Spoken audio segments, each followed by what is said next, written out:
ఆరోగ్యకరమైన స్నాక్స్ చిరుతిళ్ళ గురించి తెలుసుకోవాలనుకుంటున్నారా? బిస్కెట్స్కి స్వస్తి పలకాలనుకుంటున్నారా? అయితే ఈ వీడియో మీకోసమే. సాయంత్రం వేళ మీరు ఎంతో ఇష్టంగా తినే ఒక బిస్కెట్ లేదా చిప్స్ ప్యాకెట్ మీ శారీరక మెటబాలిజాన్ని ఏ స్థాయిలో దెబ్బతీస్తుందో తెలుసా? ఒక అంచనా ప్రకారంగా ఇలాంటి ప్యాక్ చేసిన ఆహారం క్రమంగా తీసుకునే వాళ్ళలో జీర్ణకోశ వ్యాధులు 60% ఎక్కువగా ఉంటున్నాయి. ఆకలిని తాత్కాలికంగా చేసేటటువంటి ఈ పదార్థాలు శరీరానికి కేవలం ఖాళీ క్యాలరీలు మాత్రమే అందిస్తూ లోపల పోషకాహార లోపాన్ని సృష్టించేస్తున్నాయి. ఆఫీస్ పనిలో ఉన్నప్పుడు లేదా ప్రయాణాలలో మనకు తెలియకుండానే ప్రాసెస్ చేసినటువంటి పదార్థాల వైపు మొగ్గు చూపిస్తూ ఉంటాం. అయితే ఇవి శరీరంలో ఇన్ఫ్లమేషన్ని పెంచేస్తాయి, దీర్ఘకాలపు ఆరోగ్య సమస్యలకు దారితీస్తాయి.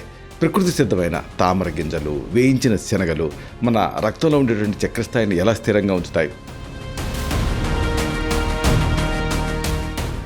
గుండె ఆరోగ్యాన్ని, కిడ్నీల పనితీరుని మెరుగుపరిచేటటువంటి ఈ చిరుతిళ్ళు మన మెటబాలిజం పైన చూపేటటువంటి సానుకూల ప్రభావం ఏమిటి?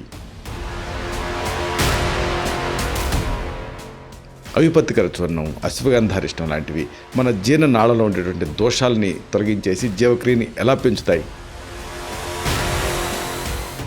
ఈ కీలకమైన అంశాలని, రహస్యాల్ని వీడియోలో తెలుసుకున్నాం. దాని తాలూకు లింక్ని కిందిస్తాను. దీన్ని క్లిక్ చేయడం ద్వారా ఈ మొత్తం సమాచారాన్ని మీరు చూడవచ్చు.